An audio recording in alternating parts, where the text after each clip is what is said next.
Oke, selamat datang kembali di Rekat Kapitalis Reveals episode ke-50. Kali ini kita akan membahas mengenai ISG yang hari ini turunnya lumayan dalam, 1,7%-an.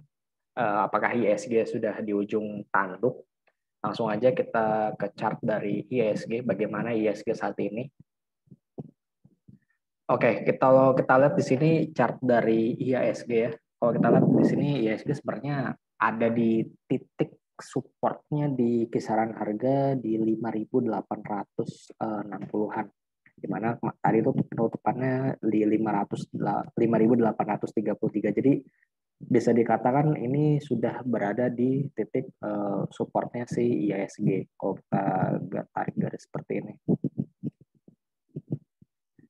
Yang jadi permasalahannya adalah candle dari ISG hari ini tampaknya sangat penuh sekali dan hanya membentuk ekor yang kecil sedikit. Gue memperkirakan bahwa apakah ISG mengulangi periode seperti yang terjadi di bulan Februari yang lalu, di mana di akhir bulan itu ISG turun 2%, lalu di awal bulan naik 3,5%. Apakah itu akan terjadi lagi? Gue sendiri belum tahu akan kayak gimana. Kalau kita lihat di chart weekly-nya, kalau kita lihat, nah di chart weekly-nya ini juga sebenarnya ada di titik supportnya juga untuk ISG, dan di monthly-nya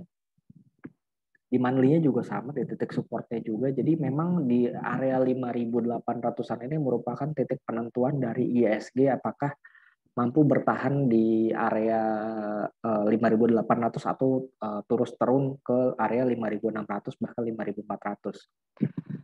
Oke, kita lihat dari saham-saham pendukung ISG apakah mengalami hal yang sama atau tidak. Kita mulai dari mungkin saham yang paling populer di ini investor retail ya, BBRI.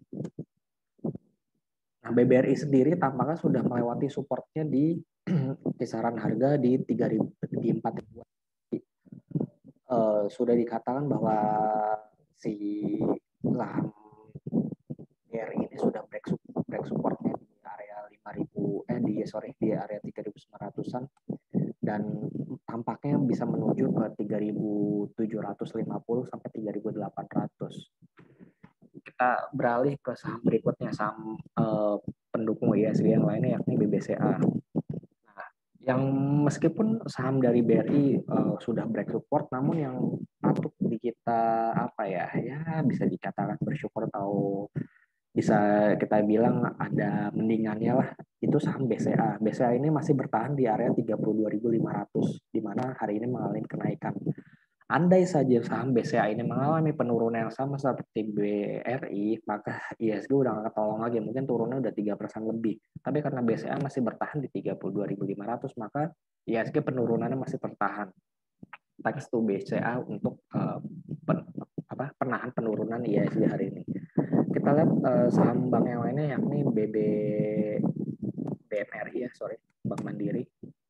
Bank Mandiri juga sama, ini ada di titik supportnya, dan BNI juga sama ada di titik supportnya. Jadi bisa dikatakan bahwa ISG ini sebenarnya kalau nggak besok atau lusa, kalau misalnya dia mampu bertahan di area 5.800, maka ISG berpeluang untuk rebound lagi. At least ke 6.000 dulu deh, kita nggak usah muluk-muluk ke 6.000, 6.400. ISG mampu bertahan di 5.800 dan rebound ke 6.000, kemudian level selanjutnya bisa dilampaui, maka ISG masih selamat lah bisa dikatakan. Cuman skenario kedua, kalau misalnya ISG gagal bertahan di 5.800-an inilah yang perlu kita agak sedikit khawatir sebenarnya. Kita lihat dari 5.800 ke 5.600 itu kira-kira udah sekitar 4%-an. Kalau misalnya dari 5.800 ke 6.000 kira-kira 2,9 sampai 3%-an. Jadi memang ISG ini berada di titik persimpangan jalan, di mana kalau kita lihat dari dari MA 50, 20 maupun MA 100 ini udah berada di bawah semua gitu. Jadi memang ISG ini udah confirm, bisa dikatakan udah masuk tren bearish jangka menengah kalau misalnya kita lihat di sini, karena kalau kita lihat titik supportnya si ISG itu terus turun, di mana titik titik resistennya itu terus turun, di mana di 6.400, kemudian di 6.300, dan sekarang di 6.000 untuk resisten. Jadi si resistennya ini makin lama makin turun untuk ISG. Kita lihat di sini. Dan supportnya pun masih bertahan di 5.800, itu yang patut kita syukur sampai sekarang. Dan gue berharap sih ini nggak bisa dijebol ya sama ISG ke depannya, mudah-mudahan sih. Dan kalau kita lihat saham-saham penahan ISG yang lainnya, Telkom juga mampu bertahan di 3190, dan mungkin satu lagi ini ya, BRI, BNI, BCA, mungkin Indofood, INDF. INDF hari ini turun tajam juga 30,4%. Jadi bisa dikatakan bahwa dalam penurunan ISG kali ini, saham-saham yang mampu bertahan itu bisa dicoba untuk dijadikan bantalan portofolio kita, seperti BBCA yang mampu bertahan. Kemudian ada Telkom, juga Telkom. Kemudian ya dua saham utama itu sih yang menurut gue masih bisa dipertimbangkan untuk kita hold terlebih dahulu. Bahkan kalau misalnya kita belum punya pun, kita bisa masuk ke dua saham itu, TBS ya. Mudah-mudahan nggak dibanting ya. Karena kalau kedua saham itu dibanting dan saham seperti BRI, Bank Mandiri atau Indofood atau apa dan yang lainnya, saham-saham big caps yang lainnya ikut kejual juga, makanya udah selesai ISG ceritanya, nggak akan bertahan di 5.800 lagi. Jadi skenario untuk ISG pertama mampu bertahan di 5.800 dan rebound ke 6.000. Skenario keduanya adalah ISG gagal bertahan di 5.800 dan turun di area 5.600. Itu skenario keduanya. Dan tentu kita sebagai seorang investor atau trader yang berharap sebenarnya ISG mampu mengulangi prestasinya di bulan Februari yang lalu ya, di mana pada saat itu ISG turunnya luar biasa 1,96%, kemudian di hari berikutnya mampu rebound 3%. Jadi kalau pendapat gue pribadi sih, gue masih optimis untuk ISG selama nggak turun lebih dari 5.800-an, kecuali kalau hari Selasa besok Dow Jones turun, kemudian di pasar Asia yang turun lagi, ya udah kita mau nggak mau pasrah, bagi yang cashnya udah tinggal sedikit, ya udahlah, mau gimana lagi, mau jual pun juga asal bisa jual saham yang benar-benar udah untung dan masih bisa kita selamatin. Itu kalau misalnya emang udah menurut kita, oh nggak apa-apa lah, prospek saham yang gue punya selama ini masih bagus kok, laporan keuangannya bagus, nanti toh ya sih naik lagi, ya nggak apa-apa, simpen aja gitu. Tergantung mindset lo seperti apa. Kalau mindset lo seorang trader, ya gue dari titik segini nih gue harus cut loss, ya udah cut loss. Kalau misalnya lo berpikiran bahwa wah kayaknya ISG akan turun terus, kebetulan masih ada cash lumayan sekitar 20% atau 10%, ya tambah-tambahin sedikit lah di saham-saham yang emang kinerjanya bagus, kemudian masih bisa, kemungkinan masih akan bisa naik lagi di bulan-bulan mendatang. Ingat ya, ini baru sampai bulan Mei, masih ada Juni sampai dengan Desember.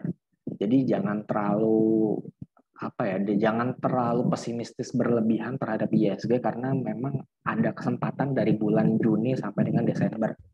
Kalian ingat. Dan hal-hal seperti ini nih di ISG ya menurut gue wajar-wajar aja gitu. ISG mengalami penurunan, toh di bulan-bulan yang lalu pun ISG mengalami penurunan yang cukup signifikan. Bahkan di Maret turun, kemudian di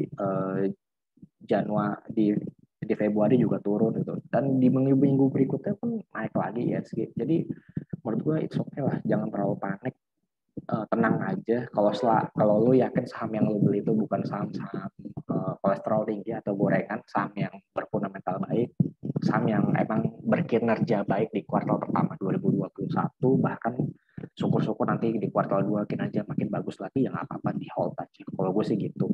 Jadi jangan ikutan panik juga, karena kalau lu ikutan panik juga udah pikiran lu kacau, lu nggak akan pernah bisa raih keuntungan di pasar saham. Saat pasar saham lu nggak punya saham, pada saat turun lu jual saham. Jadi keadaannya jadi serba sulit gitu. Makanya kita harus pinter-pinter memanage emosi dan memanage portofolio kita, gimana biar bisa pada saat market itu turun kita tetap tenang, karena kita dasarnya adalah oh ya, kalau misalnya orang yang berlandaskan fundamental ya, fundamental masih bagus, jadi at least di beberapa bulan ke depan pada saat ISG naik, saham yang saya punya bisa rebound lagi.